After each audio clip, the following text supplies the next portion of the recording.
मसीह यीशु के बाबरकत जलाली के ऐब नाम में आप सबकी सलामती हो। मेरा ईमान है और मैं उम्मीद हूँ कि आप खुदावंद में खुश हैं और खुदावंद यीशु मसीह का लहू आप सबकी हिफाजत और निगहबानी करता रहे और आप खुदा के कलाम में बढ़ते और तरक्की करते रहें, उसके इरफान में बढ़ते रहें और आप खुदावंद यीशु मसीह के दुनिया की इंतहा तक दुआ ठहरे। खुदावंद आप सबको बरकत दे। आज का कलाम जो आप सुनने वाले हैं, मैं चाहूंगा कि आप इसको जरूर दूसरों तक भी पहुंचाएं, इसको शेयर करें, क्योंकि आप भी इसका हिस्सा बन सकते हैं। खुदा के कलाम के वसीला से आप बरकत पाएं, दूसरे बरकत पाएं।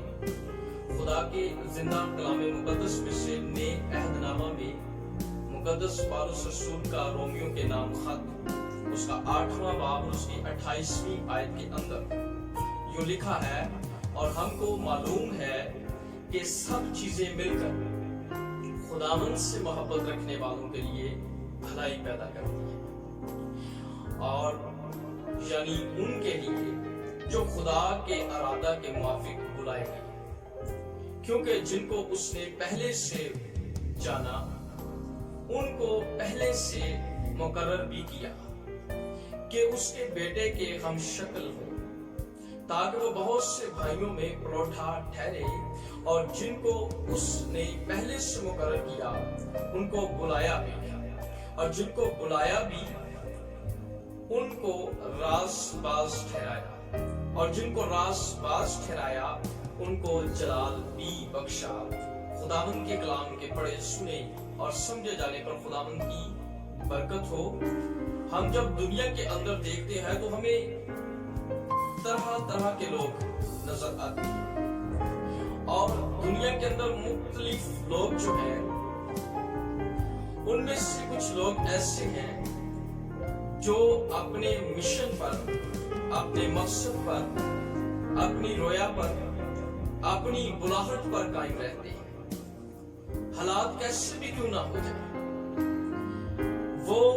ऐसे तरीका कार ढूंढ लेते हैं जिनके सबब से वो अपने मकसद को सर अंजाम देते रहे, और फिर वो हालात के अंदर भी अपने काम को, अपने मकसद को हासिल करने के लिए मेहनत और जाफशानी करते रहते हैं। कुछ लोग ऐसे भी होते हैं जो किसी दूसरे को जब कुछ करता हुआ देखते हैं तो वो भी वैसा ही करना शुरू कर देते हैं, और फिर उसके साथ साथ हम देखते हैं कि वो देखा देखी जो है वो काम करते हुए नजर आते हैं, और ऐसे लोगों की तादाद ज्यादा होती है। फिर हम ऐसे लोग भी दुनिया के अंदर देखते हैं जो करंट इश्यूज जो होते हैं या करंट सिचुएशन होती है, यानी दुनिया की दिलचस्पी, दुनिया जिस बात में दिलचस्पी ले रही होती है, बहसो मबासा कर रही होती है, या दुनिया की तवज्जो मरकूज होती है जिन बातों पर, और उस वक्त की जरूरत के मुताबिक वो लोग फायदा उठाते हैं। खासो आम की जरूरत को मद्देनजर रखते हुए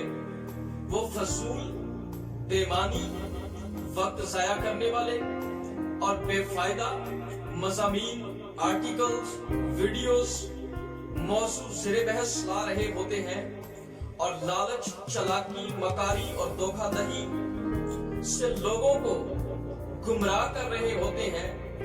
और लोगों की नजर में मकबूल होने और जाज़िबे नजर होते हैं, और इस तरह की कोशिशों में वो लगे रहते हैं, और कलाम मुकद्दस की तशरीहात को भी अपने फायदे के लिए इस्तेमाल कर रहे होते हैं। और ऐसे लोगों की एक बड़ी तादाद हमें नजर आती है,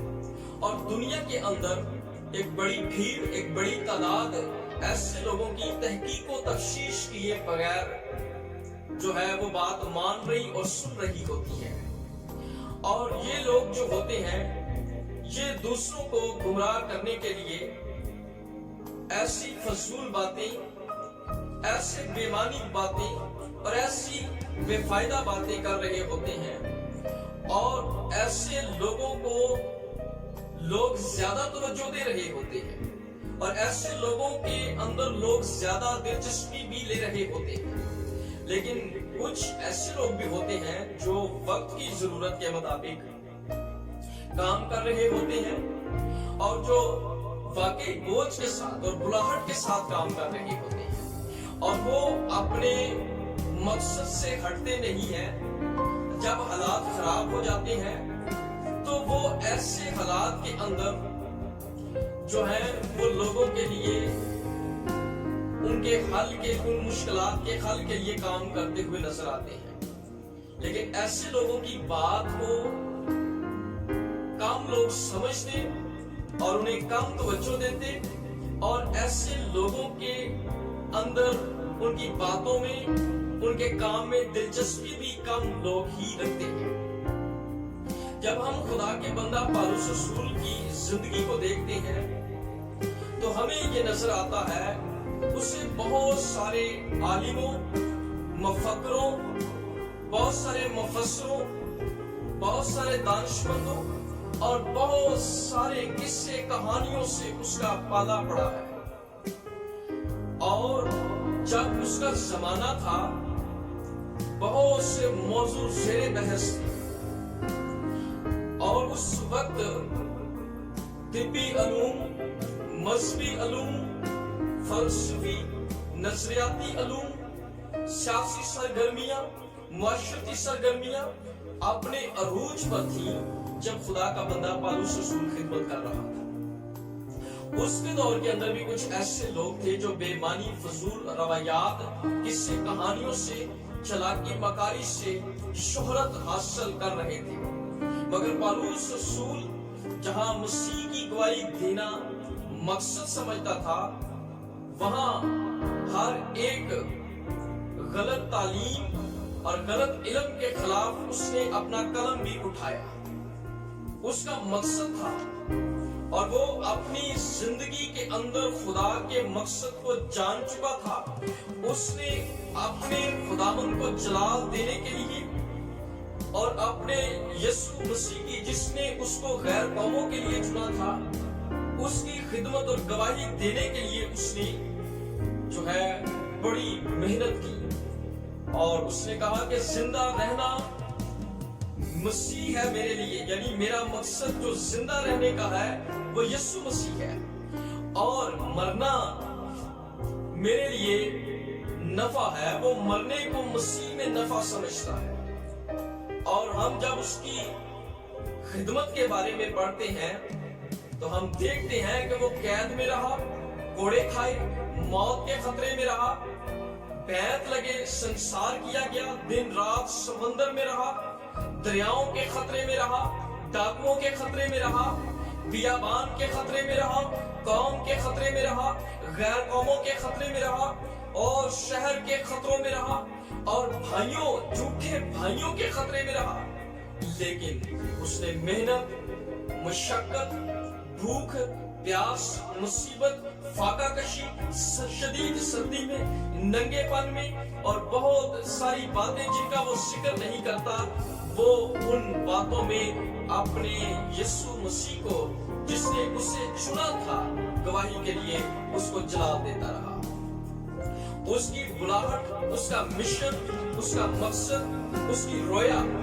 वो कभी मुसीबतों में इनसे दस्तबरदार नहीं हुआ। और आज हम देखते हैं कि हम कहाँ हैं, हमारी बुलाहट क्या है, हमारा मकसद क्या है, हमारी रोया क्या है, हम क्या कर रहे हैं। हम हालात के मुताबिक अपने आप को ढाल लेते हैं या हम उन हालात में तरीकेकार को तब्दील करके अपने खुदावन को जलाल देते हैं। आज हमें देखने की जरूरत है कि हमारी बुलाहट क्या है, हमारा मकसद क्या है। हमें देखने की जरूरत है, अपनी जिंदगी में झांकने की जरूरत है कि हमारी रोया क्या है और हम क्या कर रहे हैं। आज हम कहाँ हैं? हमारी गवाही से मसीह को जलाल मिलना चाहिए और हमारे ईमान का मुजाहिरा जो है वो लोगों की उम्मीद का बायस बनना चाहिए। जब हम ग्रंथियों के नाम पौलुस रसूल के खत को, जो उसका पहला खत, उसका पहला बाब है, उसके अंदर देखते हैं, तो हम जो सलीब की कुदरत को देखते हैं, जो मसीह की कुदरत को देखते हैं, जहां पर लिखा है कि सलीब का पैगाम हलाक होने वालों के नजदीक तो बेवकूफी है, मगर हम निजात पाने वालों के नजदीक खुदा की कुदरत है। वही हम ये बात भी सीखते हैं, लेकिन जो बुलाए हुए हैं, जैसे हमने पहले रोमियो के खत में पढ़ा, जो बुलाए हुए हैं, यहूदी हो या यूनानी हो, उनके नजदीक मसीह खुदा की कुदरत और खुदा की हिकमत है। हम बुलाए हुए जो हैं, हमारे लिए मसीह खुदा की कुदरत और हिकमत है। और आज दुनिया के अंदर लोग खुदा की कुदरत ढूंढ रहे हैं, खुदा के मौजों को तलाश कर रहे हैं। आज दुनिया के अंदर, दुनिया के हालात के अंदर अगर किसी को किसी चीज की जरूरत है सबसे ज्यादा, तो वो ये है कि लोग सोच रहे हैं कि हम जिंदगी कैसे पाएं, और जिंदगी खुदा यीशु मसीह के पास है। आज अगर दुनिया के लोग हिकमत तलाश कर रहे हैं ताकि वो इस बबास से निकल सके, तो हमने पढ़ा कि मसीह खुदा की हिकमत है, और हम बुलाए हुए उस कुदरत और हिकमत को जानते हैं, और हमें दूसरों को भी उस हिकमत और कुदरत के बारे में बताने की जरूरत है। और हमें वक्त को मद्देनजर रखते हुए, हमें वक्त की जरूरत को सामने रखते हुए, दुनिया जिस बात में दिलचस्पी ले रही है, दुनिया की तवज्जो जिस बात में मरकूज है, और दुनिया जो सुनना चाहती है वो सच्चाई का कलाम, वो रिहाई का कलाम, हमें उन तक पहुंचने की जरूरत है। हमें कलम उठाने की जरूरत है, और हमें अपनी जिंदगी के उस मकसद को, जिस मकसद को पौलुस रसूल ने जान लिया है, उस मकसद को हमें भी अपनी जिंदगी के अंदर दूसरों को बताने की जरूरत है। चाहे कैद हो, खतरे हो, चाहे कुछ भी हो, हमें ये कहने की जरूरत है कि जिंदा रहना मेरा मकसद इसलिए है कि मैं मसीह को जलाल दूं, और मरना मेरे लिए मसीह है। अगर मैं मरता भी हूं तो मुझे मसीह में नफा हासिल होना चाहिए। हमें अपनी बुलाहट, अपने मिशन और अपने मकसद और अपनी रोया से कभी दस्तबरदार नहीं होना है। हमें खौफो खतरे में, हमें डर में, हमें दहशत में अपने खुदा को जलाल देना है, और अपने खुदा की गवाही देनी है, क्योंकि बहुत सारे लोगों की उम्मीद का बायस मैं और आप हैं, और हमारी गवाही और हमारा ईमान जो है वो मुजाहरा करते हैं और दूसरों को मसीह के लिए जीत लेते हैं। खुदा इस कलाम के वसीला से बरकत दे।